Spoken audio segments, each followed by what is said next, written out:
aí?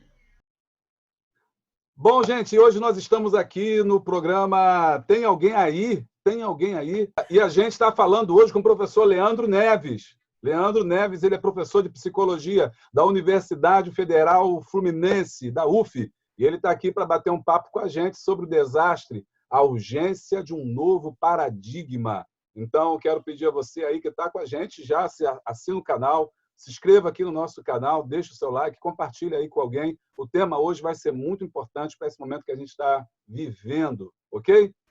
Então, tem alguém aí? Fala com a gente aí, Olá. Leandro. Olá, Júlio.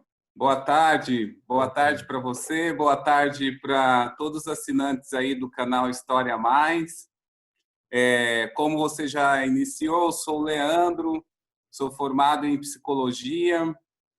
Atualmente trabalho lá no Instituto de Psicologia, Instituto de Psicologia não, olha, eu trabalho no INFES, né, no Instituto Superior, que é um polo da UF, em Santo Antônio de Pada, mas no curso Educação do Campo. E aí eu tenho uma formação bem interdisciplinar, porque eu sou formado em psicologia, mas o meu mestrado é em gestão e desenvolvimento regional, e meu doutorado, aí eu retorno para psicologia, eu vou para psicologia social. Bacana, bacana. Ô, Leandro, e aí eu tô sabendo, a gente nesse tempo de pandemia tem dado algumas palestras e trabalhos justamente para lidar aí com esse problema que a gente está vivendo mundial, né? Que é o problema dessa pandemia do coronavírus. E você tem falado sobre um tema que eu achei muito interessante, intitulado Desastre, a urgência de um novo paradigma. E eu gostaria que você compartilhasse conosco o que significa, o que você está pensando, quais são as suas reflexões sobre isso. Bom, então, Júlio, essa reflexão, ela tem na minha formação, assim, eu venho sempre estudando a relação dos seres humanos com o espaço, né? Então, o espaço envolve aí os ambientes naturais, os ambientes artificiais, ou seja, envolve toda a construção humana, mas envolve a natureza.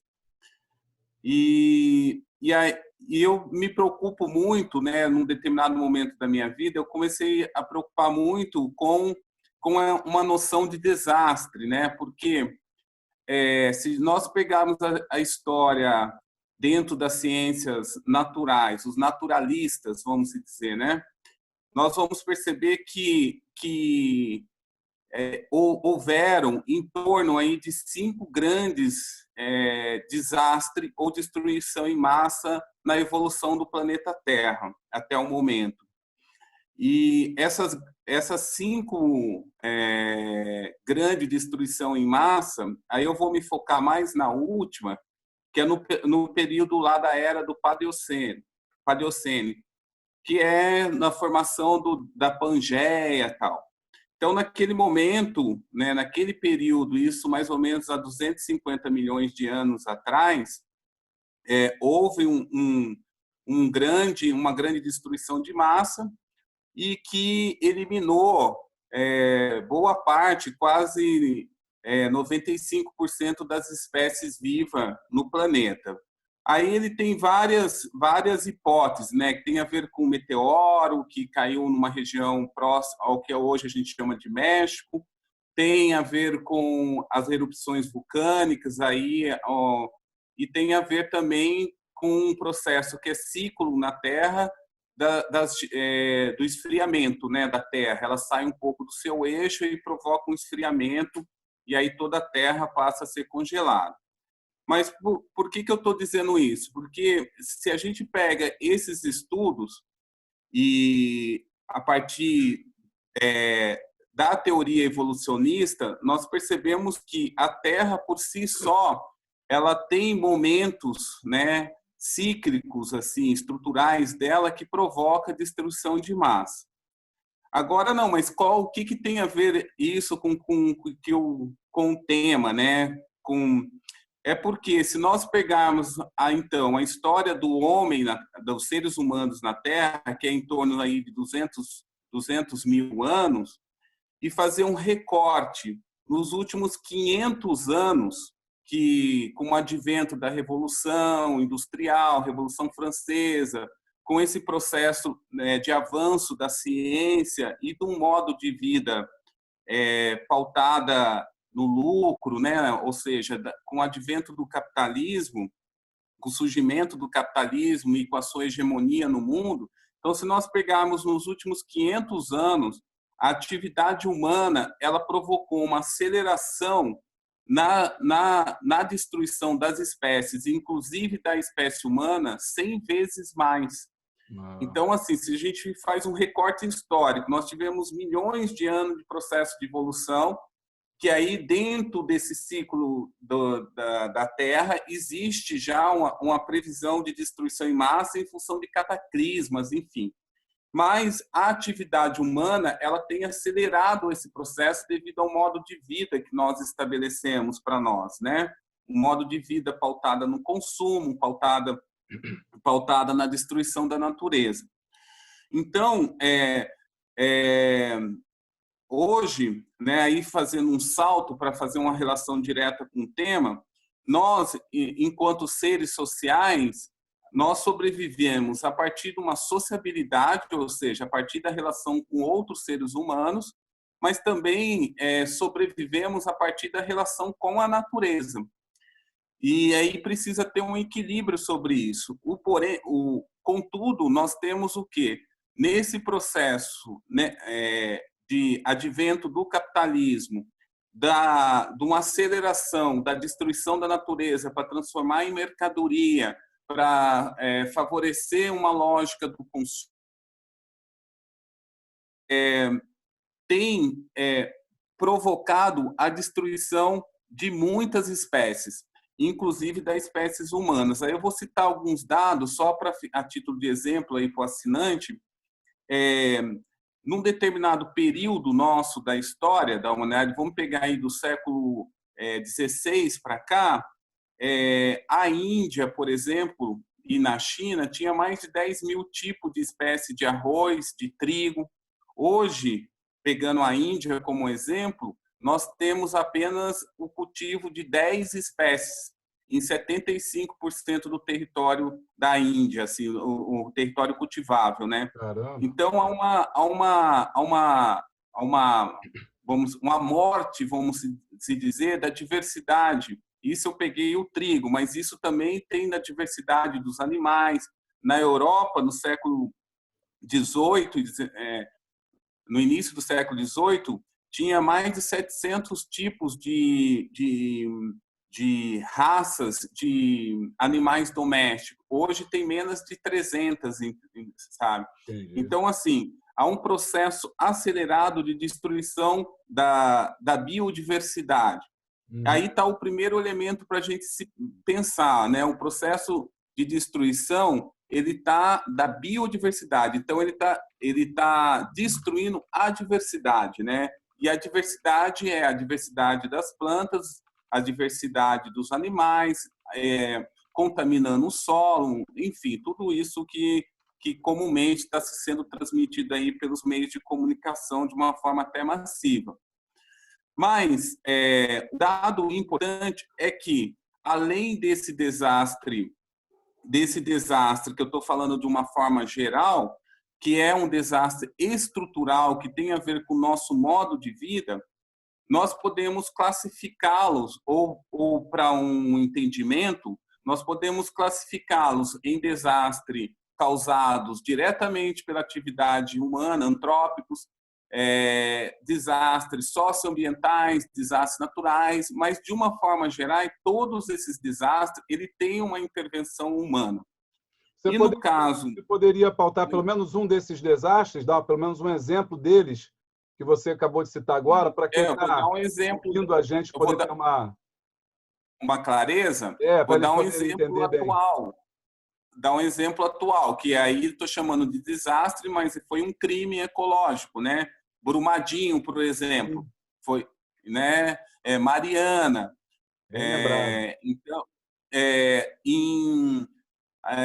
nos anos 90 teve uma contaminação um resíduo, um lixo radioativo em Goiás, que matou centenas de pessoas. Então, assim, as inundações, que a maior parte das mortes que há no país, eu não estou com os dados, assim, até estou aqui em mãos, mas eu teria que manusear para ler, mas, assim, a maior parte das mortes no mundo, ela vem de um desastre social, que é da guerra, da fome, sabe? Então, isso são tudo classificados como desastre.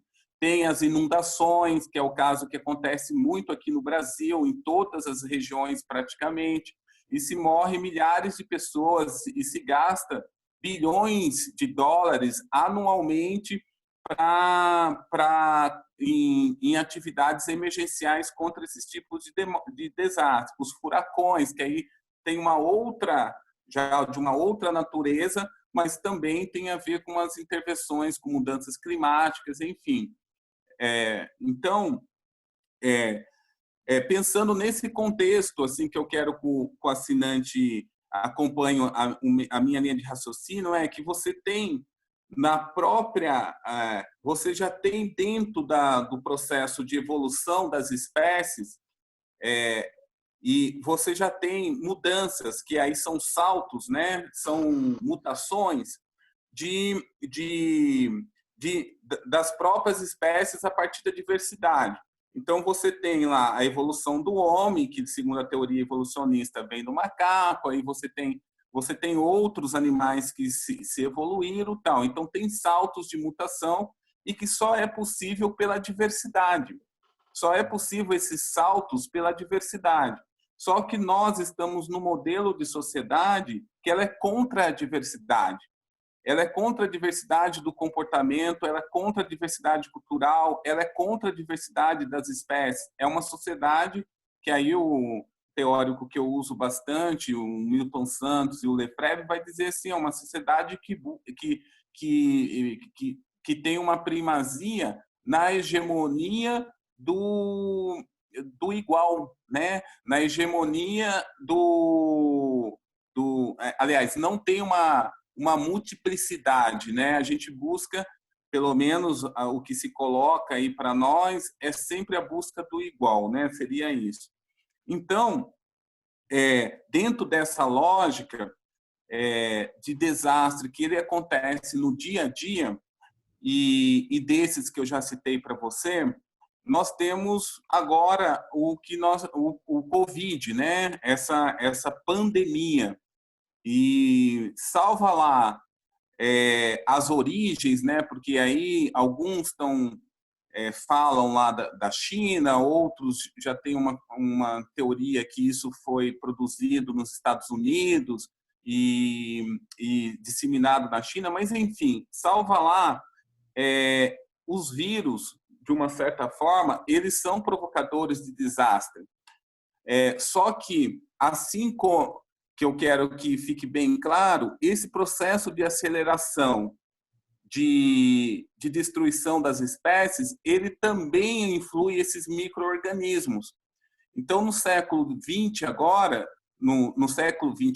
desculpe, mas no século XX nós tivemos duas grandes pandemias já. Uma foi na década de 50 e a outra foi no início do século, que é a gripe espanhola. No século XXI, nós já tivemos quatro pandemias de menor magnitude, mas tivemos uma pandemia agora, que é do Covid, que ela é letal porque ela denuncia justamente esse modo de vida que nós estabelecemos para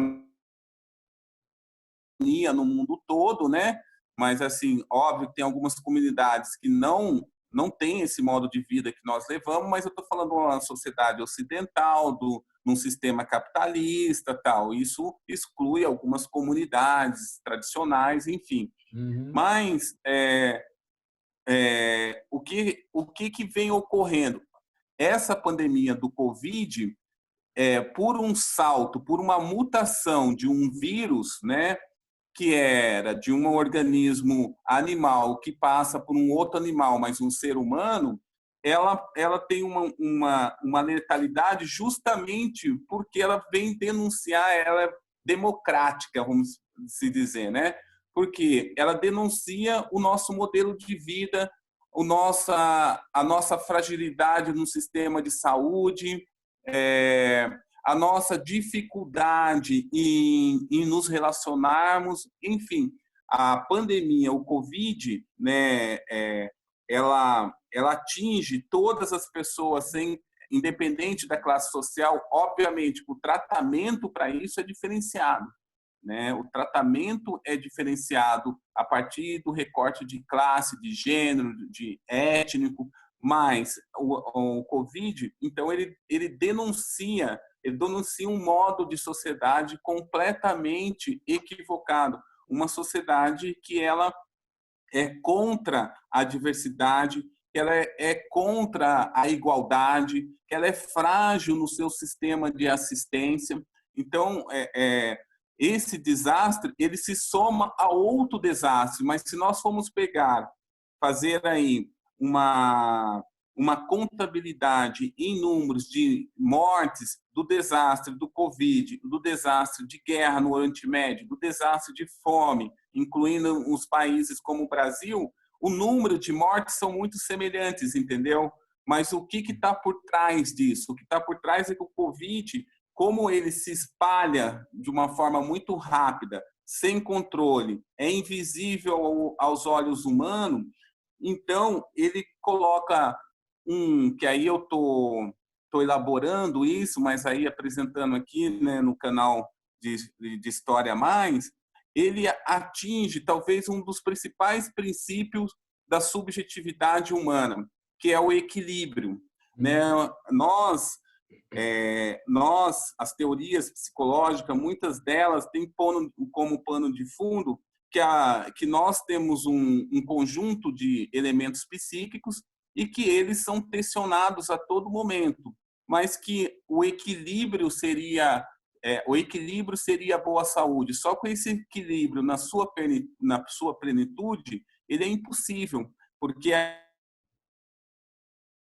nós chama de nirvana, outros de paraíso, tal. Você atingiria um outro nível de consciência no qual a humanidade ainda, ou pelo menos na sua maioria, nunca conseguiu atingir. Então, o Covid, por ele ser letal, ele provoca um desequilíbrio nas pessoas. E a primeira reação que as pessoas têm é o medo, né? Então, o medo ele ataca diretamente o equilíbrio das pessoas.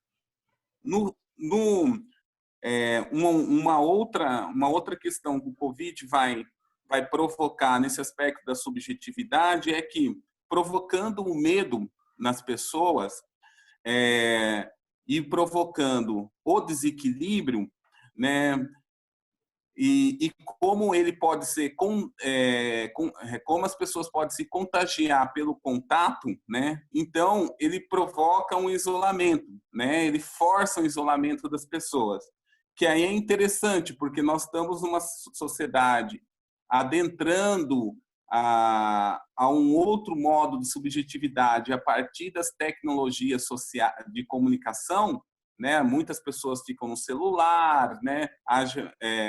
Para se comunicar, mas ele traz um paradoxo, porque no momento que nenhum ser humano, aliás, denuncia que o ser humano precisa do outro presencialmente, né? Porque o isolamento, a partir dessa ameaça da morte, né? Que aí provoca o medo, provoca o desequilíbrio, e você ainda apartado da sociedade ou da maioria dela, dos principais grupos no qual você faz parte, então isso causa um outro desdobramento que é a insegurança. Diga. Isso aí você tocou num ponto interessante, que a gente estava vivendo esse momento da internet, das redes sociais, conectados o tempo todo. Então, você estava conectado com um cara na China, mas estava desconectado de uma pessoa do teu lado, através do celular. Vem a pandemia, vem o coronavírus, vem o medo, isolamento, e cada um ficou isolado fisicamente, e agora estamos sentindo falta desse contato físico, que né? Não é isso? Está querendo dizer? É Quer dizer, justamente, e aí o é cara fica, justamente, pô, caraca, eu não posso sair na rua, eu não posso falar, eu não posso tocar, eu não posso, né? é justamente isso, Júlio. Então, nós estávamos aí num modelo de transição do presencial por virtual, né? Nós estamos nesse modelo, só que veio essa pandemia, ela força, né? Ela forja você se retirar do convívio presencial das pessoas que você tem, dos grupos, né, que você faz parte, e a ficar isolado no seu grupo primário, né, na sua família. E aí nisso é, é você já está com medo, né, porque você tem medo da morte. Você está angustiado, mas a angústia nesse sentido é bom, porque ela também faz você refletir, faz você ter uma mudança de comportamento, mas você está isolado, você não tem um contato com as pessoas, o contato presencial. Então, ao você não ter o contato presencial, você sente toda a solidão de um ser que o ser humano precisaria sentir. Não estou dizendo que o Covid é bom, né? Não é isso. Não sei, Estou entendi. dizendo que ele força você a um estado psicológico que até então não se vislumbrava. Aham. Se vislumbrava uma sociedade cada vez mais as pessoas entrando para o virtual, né? E hoje o maior desejo das pessoas era sair de casa um pouquinho para poder ver outra pessoa, pelo menos ver, nem conversar, né? Mas pelo Aham. menos ver. Então, só que tem isso seria um lado positivo, né, do Covid. Força você também a rever suas relações familiares com seu cônjuge, com a sua, aliás, com seu companheiro, com a sua companheira, com seus filhos, né? E isso tem o seu lado bom, o seu lado ruim, porque até então você tá centrado numa lógica de trabalho que é uma lógica no qual você usa sua casa apenas para o descanso, É. né? E então aí no momento que você precisa usar esse espaço, esse lar para o trabalho, isso também provoca outras tensões dentro do relacionamento a Uhum. partir do seu trabalho, a partir do seu contato diário com essas pessoas. Aí você vê o quanto que o outro tem um hábito diferente do teu, o quanto que vocês são pessoas diferentes. Então, aí tem casais que estão se afinando o seu relacionamento, mas tem casais que estão se distanciando do outro e vendo, não, realmente a gente não tem condição de ficar morando junto, tal, porque somos pessoas completamente diferentes, assim como as relações com o filho. Mas isso, mas também, né, tem outros lados que são os lados negativos. Ó, é, em situações de desastre, isso a literatura vai dizer, normalmente ela suscita nos seres humanos toda a sua potencialidade, tudo aquilo que o ser humano pode ser. E o ser humano nem sempre ele é benevolente, né? Ele também é maldoso, ele é mau. Então ele tem Uhum. aquela dualidade, né, do bem e do mal dentro dele, né, que está em eterno conflito. Então, nessas situações, isso aflora muito na situação de desastre. Aí haja visto o aumento, por outras questões também, mas também por isso, né, haja visto o aumento da violência doméstica, né? Então, assim, o isolamento, né, ou o distanciamento social tem provocado também um aumento de violência doméstica, de violência contra as mulheres, né? É, também fazendo um recorte para eu não ser leviano, assim, óbvio também que eu estou falando de um tipo de família, né, ou de pessoas que estão dentro de um estrato social, que tem pelo menos uma casa para morar. Isso Uhum. não se aplica a pessoas que moram na rua, que aí já sofrem outros tipos de violência e que Uhum. esse medo ele já é cotidiano para as pessoas, porque a todo momento eles estão ameaçados pela morte, pessoas que estão em situação de favela, enfim, aí já existe outros desdobramentos dessa discussão. Mas, dando um avanço nisso, então o Covid, ele veio assim, essa pandemia, nos alertar de um estado mental no qual parecia que estava adormecido e ele agora está aflorado nas suas N dimensões, né? N dimensões, como a gente acabou de dizer aí. Uma outra coisa que aí, isso não é uma reflexão minha, é um estudo, um texto, uma reflexão que eu vi de 4 autoras, mas não recordo o nome dela, mas depois, se tiver uma pergunta, você pode me passar, que eu li num jornal, um jornal Opção, mas era 3 psicólogos e uma geógrafa. E aí elas colocaram, numa perspectiva social, algo importante assim para a gente entender o Covid também, né? Pensando no comportamento das pessoas, tal. Ela primeiro elas vão chamar de o medo, né? A negação, que ela vai chamar de a negação, né? Então, se tem a informação dessa pandemia sendo dizimada, sendo transmitida aí no mundo todo e alargando cada vez mais o contágio, mas aí vem a negação. Algumas pessoas que não acreditam que aquilo é possível e nega aquilo. Ao negar aquilo, elas também começam a ter comportamento de risco, né? Só que passa um segundo momento. As notícias, elas afirmam que aquilo é possível, que é real e que é letal. Aí, essa negação, ela passa a gerar raiva nessas pessoas, né? Ao gerar a raiva, vem também aí no pano de fundo o comportamento xenofóbico, porque elas começam a arrumar culpados para isso, né? Então, foi os chineses, eu não devo falar com chinês, né? Aí vem os pobres, tem que morrer. Oi? Porque os chineses, porque eles comem isso, porque comem aquilo, que comem animais isso. E tal. Uma série de desculpas e raivas, né? Que é a xenofobia. É isso, xenofóbicas, entendeu? Aí, no terceiro momento, passando um pouco a raiva, inclusive, né, a raiva e a negação está muito aí dentro da esfera do nosso governo, né? Assim, né? Só para a gente não deixar passar batido isso, né?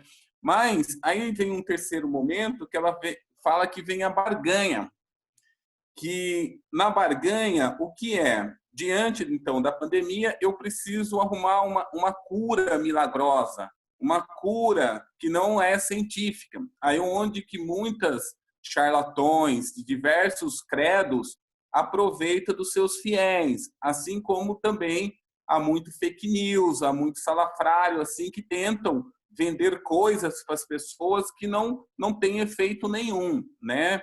Então vem esse período da barganha.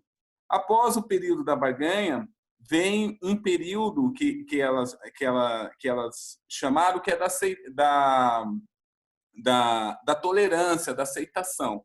E aí, esse período é o período que a gente está comentando aqui agora, que provoca um pouco que as pessoas se deparam com esses conflitos psicológicos, que é o conflito que a pessoa realmente se isola, o conflito, o período que a pessoa se depara com todas as dificuldades de se manter o sustento, haja visto a ameaça de corte de salário, haja visto o desemprego, né? Então, é um momento que a pessoa tá refletindo, né? Então, ela coloca... Tem mais um momento que tem a ver com a aceitação, que eu não recordo agora, né? Mas eu trazendo aqui, que é aí que eu vou puxar para a reflexão que eu estava fazendo, que é desse desequilíbrio, né? Que o medo da morte ele vai provocar um desequilíbrio, e um desequilíbrio que ele é momentâneo, no sentido que ele é intenso agora, nesse momento, mas que ele vai perdurar por algum tempo a mais na vida das pessoas, e que poderá ou não mudar o modo de vida, mudar a forma de pensamento, poderá ou não, porque é comum também, Júlio, nessas situações, isso eu relembrei um estudo que eu fiz sobre inundação, que no período da inundação aqui na cidade de São Luís, Paraitinga, que foi onde eu fiz o estudo, as pessoas ficaram extremamente solidárias, algumas, né? Outras tiveram aquele outro lado que eu falei para vocês, tiveram muito assalto nas casas, enfim, né? Mas ficaram solidárias, se misturou os estratos sociais, tal. Então, logo acabou a inundação, as pessoas voltaram ao seu mesmo ritmo de vida, né? Então, a pandemia ela pode transformar a sociedade? Pode. Esperamos que sim, né? Mas também pode voltar tudo como está e de uma forma até às vezes muito mais ortodoxa, muito mais xenofóbica. Então, assim, espero que mude de uma forma diferente.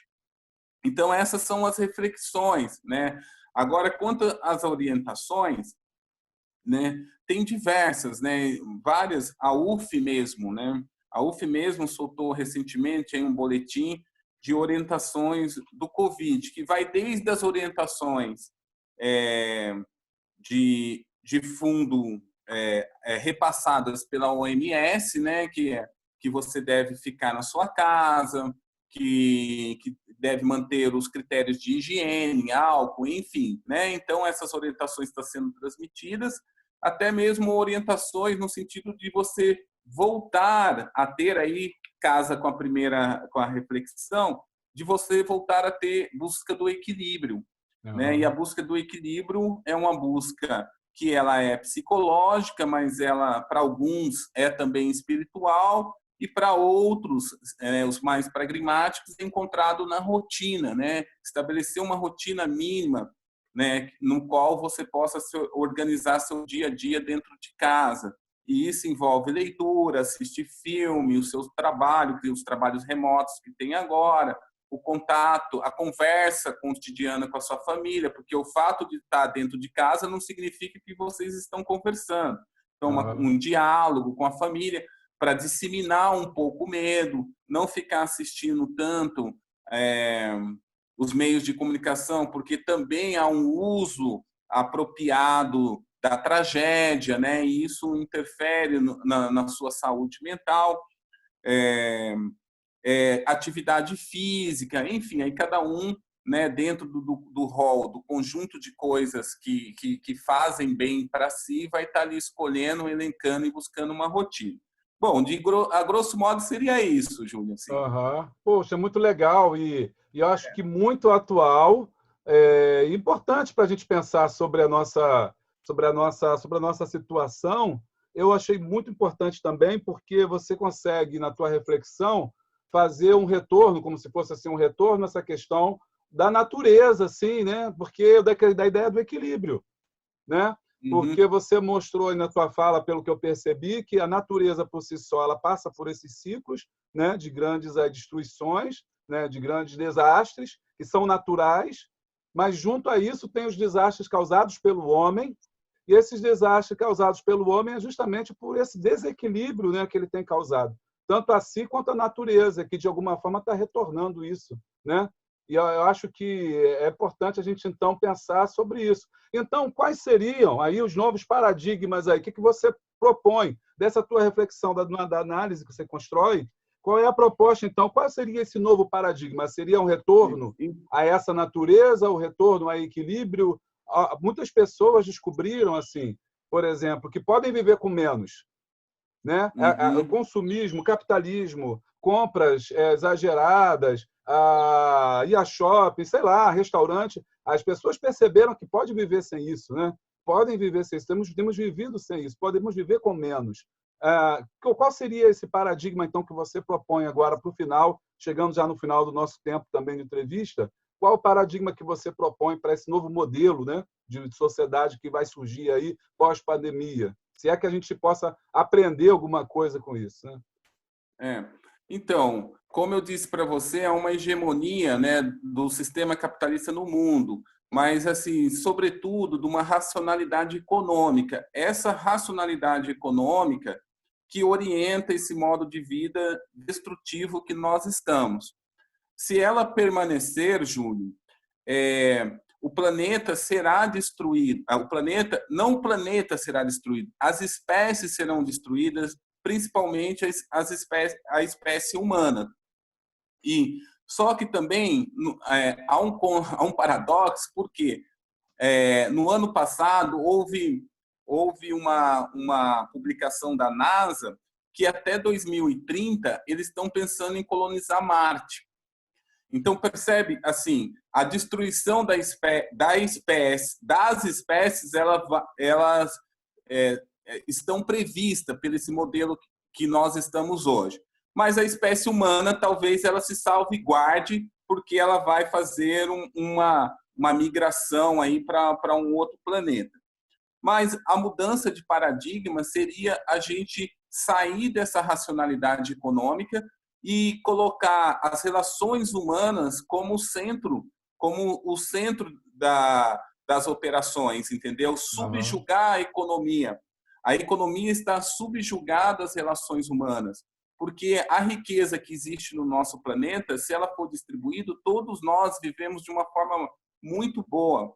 E as tecnologias, então, passariam a ser utilizadas para o maior conforto da humanidade, inclusive para esses desastres cíclicos que eu falei para você que podem ocorrer na Terra, que aí não tem a ver com a intervenção humana, tem a ver com o próprio ciclo do planeta. Né? Mas se nós não mudarmos, né, saímos desse paradigma da racionalidade econômica e fomos para um paradigma da primazia das relações humanas, como eu disse lá atrás, né, nós estamos num processo de aceleração 100 vezes mais,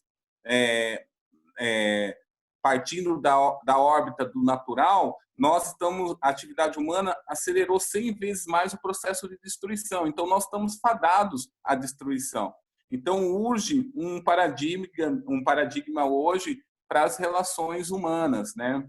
Realmente, para viver um estado de humanidade, por mais que o estado de humanidade ele vai ter também as dimensões aí do psiquismo, né? Não só da benevolência, né? Vai ter também outros elementos, mas pelo menos numa sociedade mais equânime. É isso.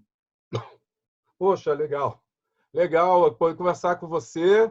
Foi muito bom aí. Quero te agradecer pela tua reflexão, por propor, né, essa reflexão para a gente aí nesse momento que a gente tem que procurar modelos explicativos, pensar sobre, né, raciocinar, pensar sobre o que está acontecendo com o nosso mundo, com a humanidade e sobre o nosso destino, sobre o nosso futuro.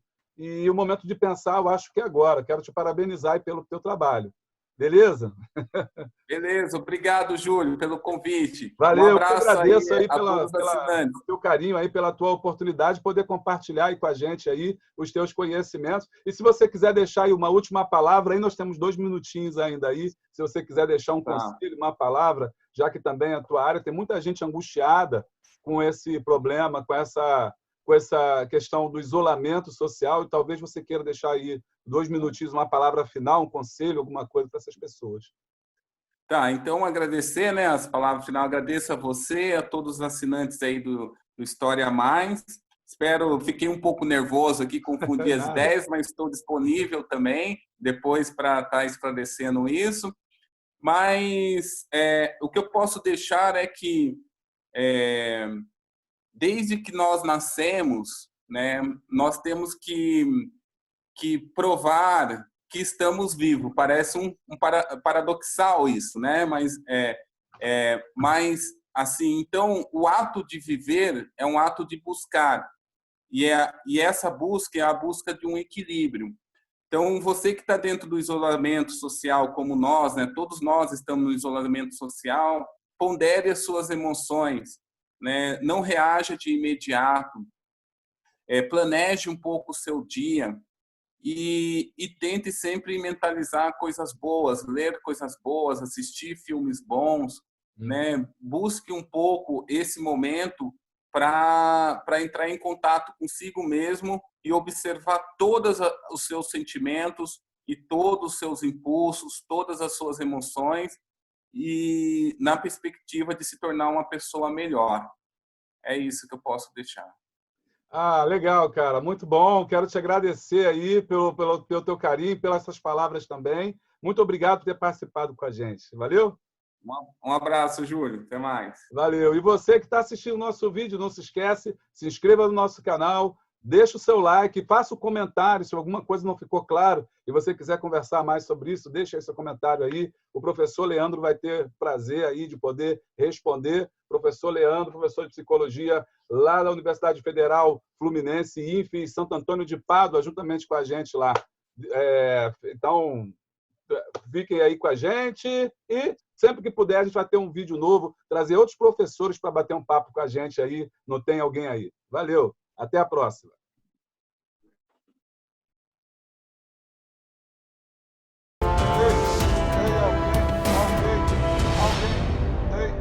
Tem alguém aí?